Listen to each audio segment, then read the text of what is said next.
আমি প্রথমেই বলি, আমি মেহেদী হাসান হৃদয় ভাইয়ের বিরুদ্ধে কোনো অভিযোগ করিনি। তার ফোন নাম্বার আমার কাছে আছে। আমি সিনেমা রিলিজ হয়ে গেছে 4-5 মাস হয়ে যাচ্ছে, আমি এতদিন পরে এসে, হ্যাঁ, মানে, আর আমি তো ইন্ডাস্ট্রিতে উড়ে এসে জুড়ে বসা মানুষটা না। আমি তো এখানকারই একজন মেয়ে, আপনাদেরই মেয়ে, রাইট? তো আমি এটা কোনোভাবেই তাকে অভিযুক্ত করিনি। আমি হৃদয় ভাই যে আমাকে পারিশ্রমিক দেয়নি এটা নিয়েও কিন্তু আমি কোনো কথা বলিনি। আমি কথা বলছি এটা ঠিক যে আমি বরবাদ সিনেমায় একটা চরিত্রে ডাবিং করি, ইধিকা পালের বোনের চরিত্রে। আমাকে, আমি তো ডাবিং আর্টিস্ট না। সামহাও তো আমাকে কেউ ফোনটা করেই তো আসলে যে এই কাজটা করতে হবে বিধাই তো আমাকে স্টুডিও পর্যন্ত নিয়ে যাওয়া হয়, রাইট? তো সেখানে সে পরিচয় দিচ্ছে যে আমি হৃদয় ভাই রেডি বলছি, আর হৃদয় ভাই এখন ব্যস্ততার জন্য আপনাকে ফোন করতে পারতেছে না, আপনারা এসে এই ডাবিংটা করে দিতে হবে, এটা বলছে। আমি বলছি ওকে ফাইন, তাহলে তোমরা তো এত বড় বাজারের ছবি করতেছো, এটা টাকা পয়সা কার সাথে কথা বলবো, তোমার সাথে কথা বলবো নাকি হৃদয় ভাইয়ের সাথে কথা বলবো? তো বলছে না আপুতলা ভাইয়ের সাথে আমি কথা বলে জানাচ্ছি। তা বললাম ওকে ফাইন, ঠিক আছে। তারপর বলো ভাইয়া জানতে চাইছে এক্সপেকটেশন কি। তো আমি আমার একটা অ্যামাউন্টের কথা বলছি, বলছে আপু এরকম তো এত টাকা বাজেট নাই, একটু কমায় টমায়। আমি ওকে ফাইন। এটা তো আসলে দেখেন আমি কথাটা কিন্তু বলছি মজার করে, কারণ আমি তো ডাবিংটা আসলে করবো, রাইট? আর আমি তো ভয়েস আর্টিস্ট না, আমি আবারও বলতেছি। তো আমাকে যদি আমার কোনো কিছু কোনোখানে কন্ট্রিবিউশনে যদি একটা এত বড় প্রজেক্টটা যদি আমি করতে পারি, এটা তো একটা শিল্পী হিসেবে আমার জন্য একটা ভালো বিষয়। তো আমি বলছি ওকে ঠিক আছে। তারপর সব কিছু হলো, ও আমাকে সেদিনই রাতে ডাবিং করতে যেতে বলে। আমি সেদিন যাই না, আমি পরের দিন যাই। পরের দিন গিয়ে আমি অলমোস্ট 4 ঘন্টার মতন ডাবিং করে চলে আসি। সে আমাকে নিজে থেকে বলে যে আপু ভাইয়া বলছে টাকাটা বিকালবেলা বিকাশ করে দেবে। আমি ওকে, কোনো সমস্যা নেই। এরপরে আমি কিন্তু ওকে আগামী 3-4 দিনও তখন ফোন করিনি। ও আমাকে 3 দিন পরে ফোন করে বলতেছে, তখন আমি শ্রীমঙ্গলে যে মাত্র নেমে শুটিং করতেছি, আমাকে বলছে আপু আপনি একটু স্টুডিওতে গিয়ে আপনার আর একটা লাইন বলতে হবে, ডাব করে আসেন। আমি বলছি এটা তো আমি যাইতে পারবো না এখন। তো বলছে কি আপু কেন তাহলে এরকম, আমরা তো এরকম, তুমি 4 ঘন্টা টাইম দিলাম, তুমি সব চেক করে নিবা না? তখন সে বললো যে না আপু যাইতে হবে। আপনার দেখো আমি শ্রীমঙ্গলে আসছি, আমি আজকে থাকবো, কালকে থাকবো, পরশু দিন আমার এখানে পর্যন্ত, এখানে আমার শুটিং। সে আমাকে আউট অফ নোহেয়ার বলতেছে যে তাহলে আপনার আপনি যদি ডাবিং এর সময় আপনি যদি দায়িত্ব নিয়ে ডাবিং চান, এখন আপনাকে আমি পেমেন্ট দিব কিভাবে না কি জানি এরকম, মানে ওটা আমার এখন এক্স্যাক্টলি মনে নাই, কারণ ও যখন এইভাবে কথাটা বলছে ওটা আসলে আমার মনে থাকার কোনো, আমারও তো চরম লেভেলের ইয়ে হয়ে গেল, কারণ আমি তো শুটিংয়ে। তারপরে ফোন রাখা হয়ে গেল। আমি ওকে কিন্তু ফার্দার ওই ছেলেকে কোনোদিন ফোন দেয় নাই। আমি হৃদয় ভাইকে তখন একটা ফোন করি।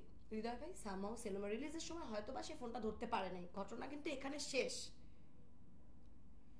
আমার জিনিসটা মাথায় আছে, কারণ আমাকে তো কেউ একজন এভাবে এটা করতে পারে না, কেন আমি জিনিসটা কোনো না কোনো দিন হৃদয় ভাইয়ের সাথে আমার এর আগে কাজ হয়েছে, সেই অভিজ্ঞতা আমার খুবই ভালো, খুবই ভালো। সেখানে কোনো পারিশ্রমিক নিয়ে কোনো সমস্যা নেই, আমরা লেট নাইট শুট করছি, সে গাড়ি দিয়ে আগায় দেয়, মানে এভরিথিং ওয়াজ সো নাইস।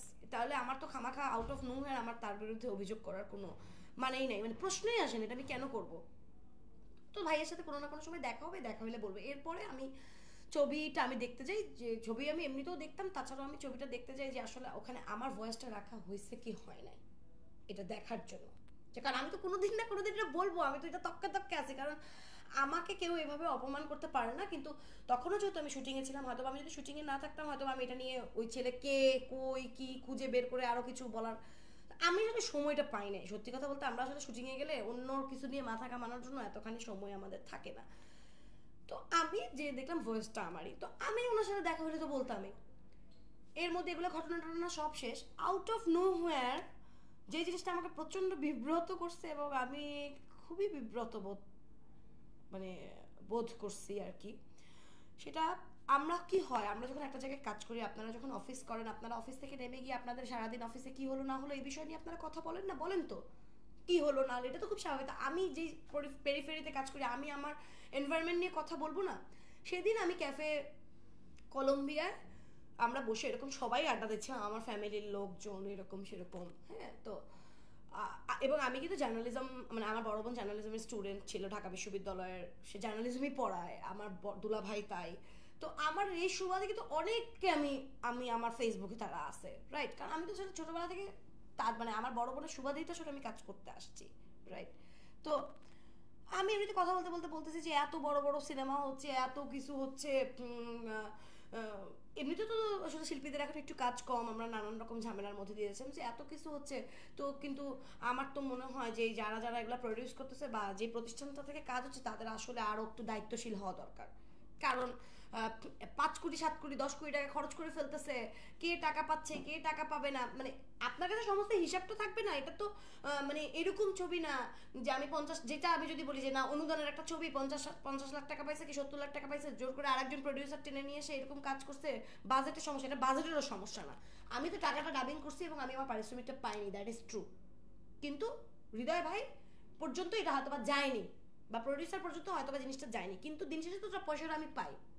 তো আমি বলছি এইরকম করে যদি ওনারা হিসাবগুলো ওনারা কেন রাখে না, কে কোন চরিত্রে ডাবিং করছে। আমি তো এমনও না যে শুধু বলছি হা হা এরকম হতো না, এগুলোতে স্টুডিওতে লোক থাকে যারা সেভারাল ক্যারেক্টার একসাথে ডাবিং করে দেয়। তো আমি যে ডাবিংটা করছি এটা তো 4টা সিন ছিল, আমি তো আমার 4 ঘন্টা সময় দিছি, এবং তার পরিপ্রেক্ষিতে আমি এক ছেলে আমার সাথে বেয়াদবিটা করে ফেললো। তা আমি তো এখন ওর সাথে ওই মুহূর্তে ওখানে আমি বেয়াদবিটা মানে করতে পারবো না, বা ওকে মানে এটা তো আমার ক্লাস না, রাইট? তো আমি সময়টার জন্য অপেক্ষা করছি, এবং আমি ভাবছি যে সামনের দিকে এইবারও ঈদে এত বড় বড় ছবি আসলো, নিশ্চয়ই এখন ছবি আসার যেহেতু একটা ট্রেন্ড শুরু হয়েছে, এখন নিশ্চয়ই অনেক অনেক ছবি আসবে, এখন একটা ভালো সময় হয়তো বাঁচতেছে। কিন্তু এই প্রতিষ্ঠানগুলোরও তো শিল্পীদের বিষয়ে মানে আরো একটু সচেতন হওয়া দরকার, একটু দায়িত্বশীল হওয়া দরকার। শিল্পীরা তো এতটুকু একটা প্রতিষ্ঠানের কাছ থেকে আশা করতেই পারে। আমি এই কথা বলে চলে আসছি, হয়তো এখানে আশেপাশে অনেক মানুষ ছিল। আমাকে তার 2 দিন পরে একজন জার্নালিস্ট ফোন দেয়, আমি তার নাম বলবো না। তারপর সে আমার কাছে শুনতে চায়, যথারীতি আপনারা আমাকে ফোন দিলে আমি বলতাম না কথা, এভাবেই তো বলতাম। আমাকে যখন ফোন দেয় তো আমি সবকিছু বলার পর আমি বললাম যে ভাইয়া বিষয়টা না আমি একটা ইয়ে করে কথা বলি, আমি তো আসলে এখন তো নাকি ট্রেন্ড যাচ্ছে যত উল্টাপাল্টা ক্যাপশন দেওয়া যায় এরকম করে, যে আমি না এটা একদমই কিন্তু চাচ্ছি না, বা আমি ধরেন এটাকে খুব ভাইরালও করতে আমার কোনো মানে আমি ভাইরাল হওয়ার যোগ্যতা আসলে আমার নাই, আমি অনেক বেশি ট্রেন্ডিংও না। তো ক্যাপশনটার বিষয় আপনারা নিউজই করেন, আপনি হৃদয়, আপনি যদি জানতে পারছেন সামহাও কোনো একটা কারণে, তাহলে আপনি হৃদয় ভাইকে একটা ফোন দেন, আপনি নিউজটা করেন না।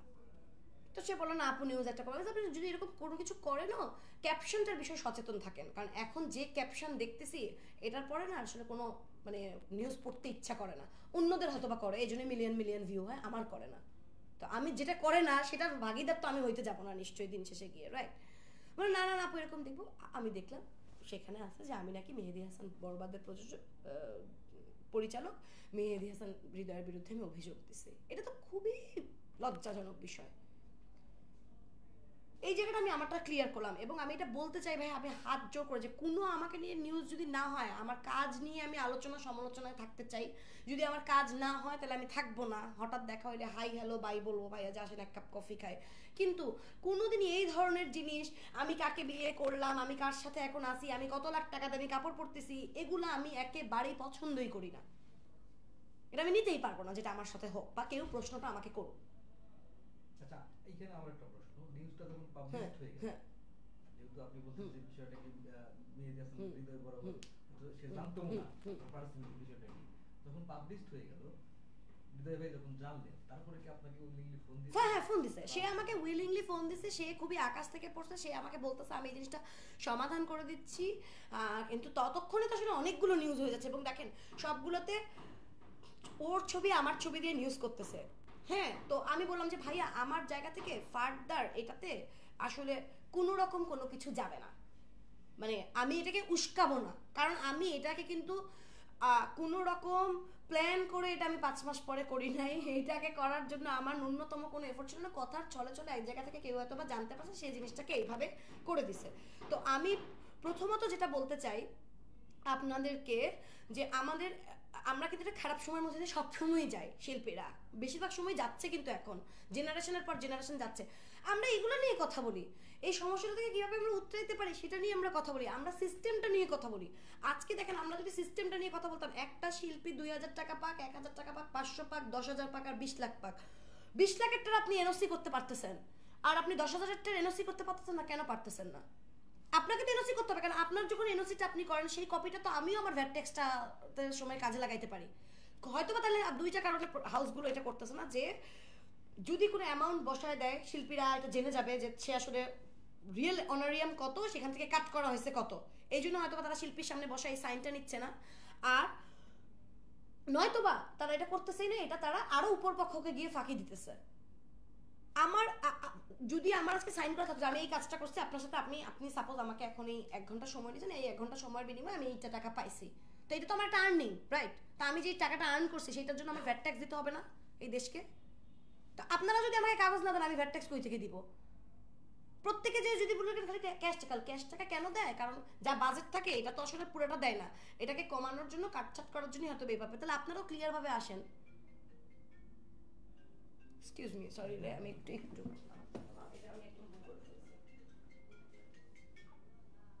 এই যে আবার এই দেখেন মাহতাব ভাই,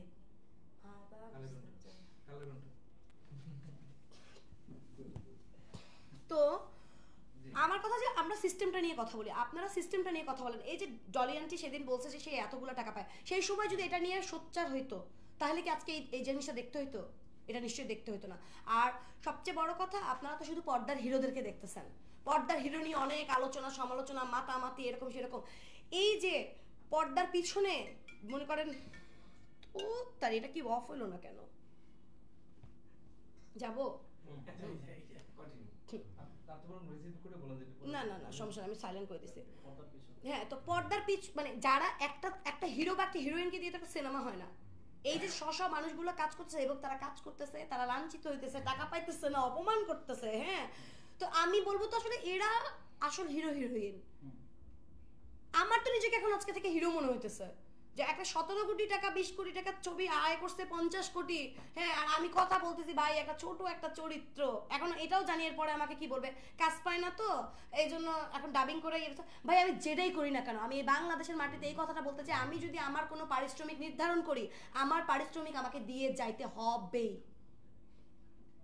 এটা একদম একদম ইয়ে কথা। এতে যদি আমার আজকের কথার পরে লোকের বেয়াদবি মনে হয়, আমাকে মনে হয় যে কাজ করবে না, কেউ করবে না, I don't care at all. কিন্তু যদি আমি পারিশ্রমিক নির্ধারণ করি, আমার পারিশ্রমিক আমি চাই এবং এটা দিতে হবে, প্রথম বিষয়টা। দ্বিতীয় বিষয়, আপনারা সিস্টেম নিয়ে আসেন কাজ করতে, ওকে ফাইন, আমি সেই অনুযায়ী আমি কাজ করব। আমি আজকে একটা এত বড় ছবি নিয়ে, এই যে আপনাদেরকে নিয়ে আজকে আপনাদের সাথে আমার কথা বলা উচিত ছিল একটা কাজ নিয়ে, রাইট? সেটা নিয়ে কথা বলে, যেই ছবি এত ব্যবসা সফল, বাংলাদেশের মেগা স্টারের ছবি, সেই ছবিতে ভাই আমি ন্যূনতম কয়টা টাকা মানে এটা, তো আমি টাকাটা পাইলাম না কেন? এটা হিসাব কই? একটা ক্যারেক্টার ডাবিং করছে, তাদের হিসাব নাই, তাদের অ্যাকাউন্টস নাই, তারা কোটি কোটি টাকা দিয়ে ছবি বানাইছে, তাদের এটা ইয়েতে ছিল না যে কোন শিল্পী টাকা পাবে কোন শিল্পী টাকা পাবে না?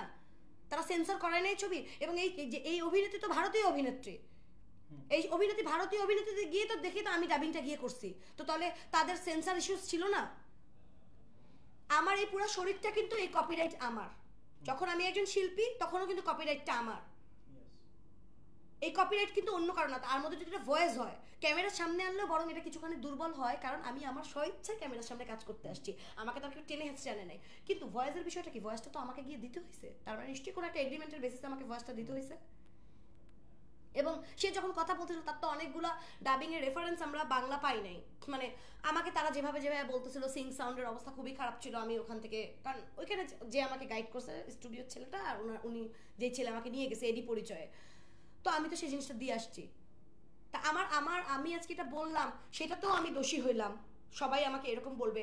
আবার আমি ধরেন যেটা বললাম না, আমাকে উদিত হৃদয় ভাই তো আমার ডিরেক্টর, কারণ হৃদয় ভাইয়ের সাথে আমি কাজ করছি, তার কাছে আমাকে এভাবে ইয়ে করা হইলো। তো সব কিছু যদি কোনো বাকস্বাধীনতাও যদি না থাকে, আচ্ছা বললাম বাকস্বাধীনতার কেয়ার না করে, কিন্তু এটাকে প্রপারভাবে প্রেজেন্ট করুক। এত সাংবাদিক এরকম ক্যাপশন দিয়ে এরকম নিউজ করে কেন? হ্যাঁ, তাদেরকে আর কোনো মানে কি ভালো ক্যাপশনে কি কোনো লোকে পড়ে না? আরে আপনারা ভালো ক্যাপশন দিয়ে দিয়ে লোককে ভালো ভালো নিউজ পড়াতে অভ্যস্ত করেন, খারাপের চর্চাটা কেন সবসময় করতে হবে? খারাপের চর্চা করার তো এখানে কোনো কিছু নাই। দিন শেষে তো আমরা আপনারা আমরা তো সব একই, রাইট? তাহলে আমার কেন, যদি খারাপের চর্চা করলে লোকে যদি এটাতে অভ্যস্ত হয়, তাহলে ভালোর চর্চা করলে লোকে এটাতে কেন অভ্যস্ত হবে না বলেন তো শুনি? আমার মনে হয় এটা হবে, আমরা এটা চেষ্টাটা করি না। সো এটাতে আমি খুবই লজ্জিত।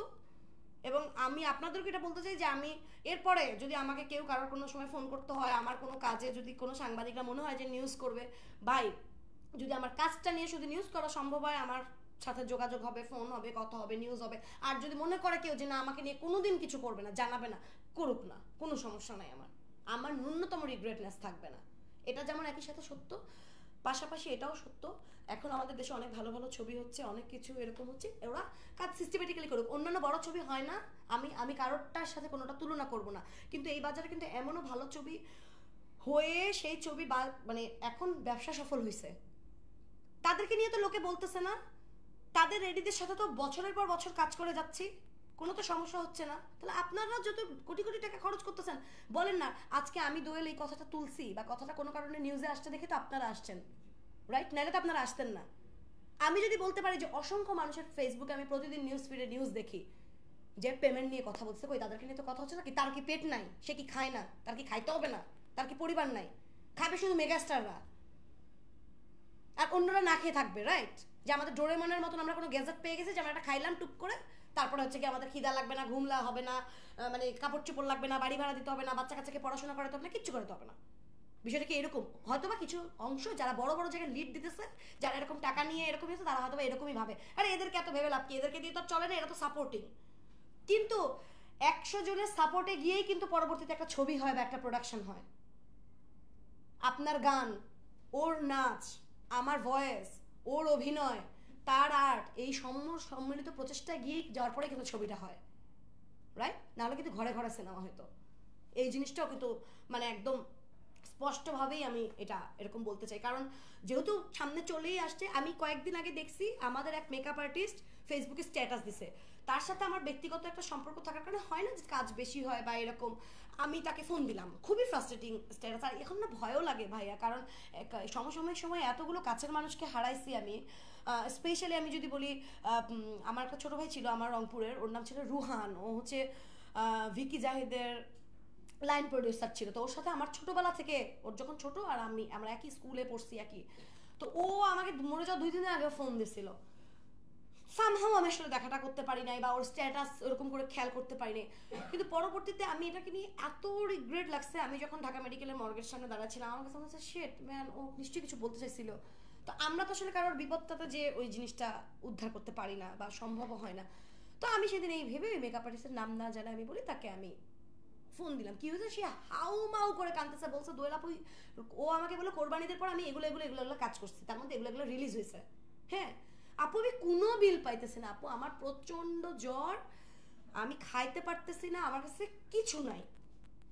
এখন যখন আমি এটা বলবো, অনেকে এটা বলবে তাহলে সারা জীবন টাকা কামান, টাকাগুলো কই রাখেন?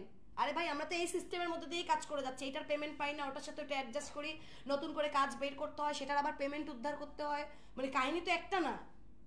এখানে তো ওই সিস্টেম না যে এদের র্যাঙ্কে এরকম গেলাম, এরকম পেমেন্ট, আমাকে এরকম টাকাটা দিয়ে দিবে বা এই এত তারিখের মধ্যে আমাকে টাকাটা দিয়ে দিবে, কোনো দিন আছে?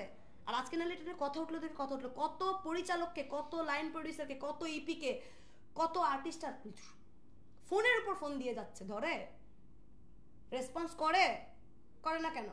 করতে পারে না? তো আমাদের কি, আমাদের যখন পেমেন্ট পাওয়ারও ঠিক নাই, পেমেন্টের কোনো নির্ধারণও করা হয় না, কোনো নিয়ম শৃঙ্খলা কিছুই নাই, নর্মাল যারা কাজ করতেছে আমরা, তো তাহলে সেখানে কিভাবে লোকে টাকা জমাবে?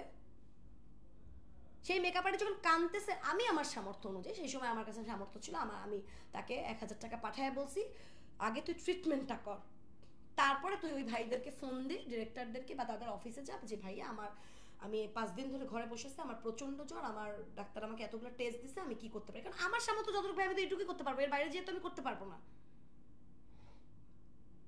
তবে এই জিনিসটার যদি করি কাজ, এটার সংশোধন দরকার, এবং আসলে হিরোইজম মানে এগুলার থেকে আমার কাছে এখন মনে হয় যে পিছনে যারা ভাই দেওয়ালে পিঠ থেকে যাইতেছে, এই সমস্ত হিরো হিরোইনের খোঁজ নেওয়া উচিত, দে আর দ্য রিয়েল হিরো। এটাই হইতেছে কি আমার কথা। আর শেষ মুহূর্তে আমি বলতে চাই, হৃদয়ের সাথে আমার কথা হয়েছে, হৃদয় ভাইয়ের সাথে আমার কনফারেন্সে সুমি আপার সাথেও কথা হয়েছে। ওনারা বিষয়টা নিয়ে খুবই লজ্জিত এবং বিব্রত, কারণ তারা এই বিষয়টা সম্পর্কে অবগত না। কিন্তু এখন দেখেন তাদের ছবি, তো তাদের এখন সেটা এখন কেন তারা অবগত না, এটা তারা তাদের মতন করে ফাইন্ডিংস করবে। কিন্তু আমার সাথে তারা আমাকে বলছে, কারণ আমি তো ভয়েসটা এখন দিয়ে আসছি, এখন তো আমার এখানে অন্য কোনো কিছু করার কোনো সুযোগ নাই। আর আমি কোনো জায়গায় এনলিস্টেড ভয়েস আর্টিস্ট না যে আমি যাবো একটা স্টুডিও থেকে কোনো ভয়েস ঢুকলে আমাকে ফোন দেয় যায়। আমার নিজের বিজ্ঞাপনে ভাই আমার নিজের ভয়েস নেয় না, কারণ আমার ভয়েস ভালো না, খারাপ। আমি লাস্ট একটা ছবি গেছে এই যে আন্দোলনের সময়, আজব কারখানা, সেখানে আমার ভয়েস আমারটাই ছিল না, কারণ আমার ভয়েস খারাপ, শুনতে মিষ্টি শোনায় না। তো আমি আবার অন্যদের ছবিতে গিয়ে ভয়েস কিভাবে দিয়ে আসবো যদি তারা আমাকে না ইয়ে করে? এটা কত কিরকম না? সো তারা আমার সাথে বিষয়টা সমাধান করে ফেলবে। আর আমাদের যেমন এই পাশে সিস্টেম দরকার, এটা যেমন ইয়ে, পাশাপাশি সাংবাদিক ভাইদের প্রতিও একটা যে এগুলা নিয়ে কথা বলেন, চলেন একসাথে এগুলা নিয়ে কাজ করি। অনেক তো হইলো, আমরা না টায়ার্ড হয়ে গেছি কোভিডের পরে। এই যে লোকজনের জীবন যাপন, খাওয়া দাওয়া, নাচা গানা, ঘুমানো, এই ব্লগ, মানে আমার মনে হয় পৃথিবীর কোনো দেশে এরকম ব্লগ হয় না। ঠিক আছে, সো আমার এইটুকুই বিষয়। Thank you so much everyone. আচ্ছা, যে আপনি যে অভিযোগটা করলেন যে কোভিডের পরে এই যে এত আলোচনা সমালোচনা, বিভিন্ন ধরনের ব্লগ করছে, অনেক ধরনের স্ট্যাটাস দিচ্ছে, নানান বিষয় ভাইরাল টাইরাল হয়, শিল্পীদের কিন্তু দেখা যায় সোশ্যাল মিডিয়াতে বিভিন্ন ধরনের রহস্যময় স্ট্যাটাস দেয়, অভিনয় শিল্পীরা হোক বা ডিরেক্টর হোক, কখনো বা তাদের নিজেদের ব্যক্তিগত সমস্যাগুলো তারা করে, বা একদম পারিবারিক সমস্যাগুলো হয়, তো গণমাধ্যম পর্যন্ত চলে আসে বিষয়টা।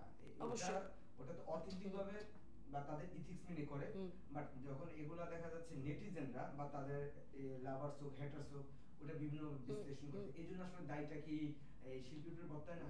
না, আমি একটু বলি, শিল্পীদের কয়টা আসে, শিল্পীদের কয়টা এরকম আসে? আমি শিল্পী হই আর যাই হোক, আমারও তো একটা ব্যক্তিগত জীবন আছে, আমারও ডিভোর্স হইতে পারে, আমারও প্রেম হইতে পারে, আমারও বাচ্চা হইতে পারে, আমিও ব্যবসা প্রতিষ্ঠান ওপেন করতে পারি, এটা আমি মানুষ না, দিন শেষে আমি তো এটা করতে পারি। তো শিল্পীদের এরকম কয়টা আসে? যেই পরিমাণ শিল্পীদের বাদে নর্মাল মানুষরা এসে এসে এখানে স্টার হয়ে যাচ্ছে এবং আর্টিস্ট হয়ে যাচ্ছে, ভাই কাস্টিং খেয়ে দিচ্ছে, কারণ কি তার ফ্যান ফলোয়ার বেশি, কারণ সে এটা করতে পারবে নাকি? এরকম অভিনয়ে আমি এরকম সেদিন এক সেটে গিয়ে দেখছি, আমি তাকে সোশ্যাল মিডিয়ায় দেখছি, তাকে আমি ওইভাবে চিনি না, কিন্তু সে নাকি এখানকার আর্টিস্ট। তা আমি তাহলে একজন শিল্পীরা এটা কেন করবেন? আমার তো মনে হয় শিল্পীদের অনেক বেশি করা উচিত, আপনাদেরকে আরো অনেক বেশি ডিস্টার্ব করা উচিত, কারণ সে 8 বছর 10 বছর 15 বছর পরিশ্রম করার পরে এই জায়গাতে সে একটা স্ট্যাবল, এটাকে তো পরিবার মনে করে সে থাকতে চায়, রাইট? থাকার পরেও সে তার কাজটা পায় না, তার কাজ এসে এখন অন্য ভিউ হয়ে গেছে 2 মিলিয়ন 5 মিলিয়ন সে নিয়ে যাচ্ছে। ভাই তা আমার ক্ষোভটা আমি কই যাবো? আমি শিল্পী, আমি তো আপনাকে গিয়ে অ্যাসিড মারতে পারবো না, আমি তো কোপাকুপি করতে পারবো না, আমার তো চুলাচুলি করা। তো আমাদের তো আমাদের ক্ষোভগুলোর প্রকাশ ভঙ্গি তো ডিফারেন্ট হবে, আমাদের তো আত্মাটা নরম, আমরা তো সংবেদনশীল। একটা শিল্পী দেখেন, আপনি ভালোভাবে কথা বুঝায় বলেন, তাকে দিয়ে সব করানো যায়। একটা নর্মাল মানুষকে আপনি তার 3 ডবল টাকা দিয়েও আপনি তাকে দিয়ে সেটা করাতে পারবেন? আপনি এখন দেখেন না, একটা কাজের মানুষ তার টাইমের বেশি থাকে না, আর আমরা যদি 8 ঘন্টা বলে আমাদের জীবনে কিছু যদি বলে যে না আপু আসবেন, এই তো এরকম চলে যাবে 8 ঘন্টা 10 ঘন্টা 12 ঘন্টা 14 ঘন্টা 16 ঘন্টা বলতেছি, টায়ার্ড লাগতেছে, এরকম লাগতেছে সেরকম, তারপর কাজটা করে দিয়ে আসি না? তাহলে আমাদেররা নরম, এই নরমটাকে এই যত্ন করেই আসলে মানে ট্রিট করা উচিত, কিন্তু আমরা এত বেশি অযত্নের মধ্যে পড়ে গেছি, তো জিনিসটা আসলে আর হচ্ছে না। বিষয়টা এরকমই। এটার জন্য কোন বিষয়টাকে বা কাকে দায়ী করতে চাই? আমি কাউকে দায়ী করতে চাই না, আমি কারোর বিষয়ে কোনো অভিযোগ করতে চাই না, আমি সবকিছুতে মনে করি প্রবলেম যেহেতু হয় সেটা সলিউশনও আছে, এটা আমি বিশ্বাস করি। কিন্তু আমাদের আসলে সবার সাথে, যেমন আপনাদের সাথে এই যে আজকে আমাকে নিয়ে এতটা বড় ভুল বোঝাবুঝি হলো, আপনাদের সাথে আমাদের কমিউনিকেশনের কোনো অপশন নাই। আমি যদি এখন আপনাদের 5 জনকে আমার বাসায় দাওয়াত দিই, লোকে বলো আপনার সাথে আমার বেশি খাতির, বিষয়টা কিন্তু এরকম, কিন্তু আমার তো ওই অ্যাবিলিটি নেই যে একসাথে 50 জনকে নিয়ে প্রত্যেক বছর বছর একটা গেট টুগেদার করবো। নিশ্চয়ই যখন হবে ইনশাল্লাহ তখন ওটা করব। তো আমাদের আসলে বোঝাপড়াটা হয় না, আমাদের কথাবার্তা হয় না, আমাদের ডিসকাশন হয় না। তো তোমরা যখন দেখো যে আমি বিপদে পড়ছি, তখন তুমি হয়তোবা তোমার একটা স্বার্থ হাসিলের জন্য এভাবে আসতেছো, কিন্তু মানুষ হিসেবে, কলিগ হিসেবে, আমার সহকর্মী হিসেবে, আমার বন্ধু হিসেবে আমরা আসলে কেউ কারোর পাশে দাঁড়াই না। হ্যাঁ ও আচ্ছা ওই নাটকে করে এরকম ঝামেলা পড়ছে, না না না ও তো আমার ক্লাসের না, এটা না। দিন শেষে তো এই কয়েকটা মানুষ মিলিয়ে আসলে আমাদের পরিবার, এই জন্য আমি দায়ীও না, করতে চাই না কাউকে, আমি আর দায়ী করবো কে? আমি নিজেই ছোট মানুষ, আমি কাউকে অভিযুক্তও করতে চাই না। কিন্তু আমার কাছে মনে হয় আমাদের পারিবারিক ফিল্ডটা যদি সিনিয়ররা যারা আরও আছে তারা যদি একটু ইনিশিয়েটিভ নেয়, কারণ তাদের সেই সামর্থ্য আছে, সেই শক্তি আছে, তারা সেই জিনিসটাকে গ্রিপ করতে পারবে যে আসেন সবাই মিলে আমরা আসলে একইভাবে করি। তোমার খারাপ হচ্ছে আজকে, তাহলে আমি ভালো বলি, আমি তোমার জন্য দাঁড়াই। আজকে ওর খারাপ হচ্ছে, তাহলে আমার হচ্ছে সে আসুক আমার জন্য। জিনিসটাকে খুবই কম্বাইন্ড প্রসেসে করা উচিত। ঘরের দরজা বন্ধ করে এসির বাতাস খেয়ে যে আমার তো ঘরে পর্যন্ত তো কিছু আসেনি, এটার সময় আমার মনে হয় শেষ, কারণ এটা আসলে আর বেশি দিন তাহলে সার্ভাইভ করবে না। সবাই দেখেন যারা রেগুলার বেসিসে কাজ করতেছে বা ভালো কাজ হচ্ছে বা ভালো কাজ করার চেষ্টা করতেছে, নির্মাতা থেকে শুরু করে সকল কলা কৌশলী শিল্পীরা প্রচন্ড কষ্ট করে কাজটা করতেছে। সিনেমা দেখেছেন কিনা বরবাদ একসঙ্গে? হ্যাঁ হ্যাঁ, বরবাদ আমি দেখছি, আমি বরবাদ দেখছি, আমি তাণ্ডব দেখছি, আমি তুফান দেখছি, শামাডার দেখছি, উৎসব দেখছি, সবই দেখছি। দেখি নাই যে এরকম হয় নাই।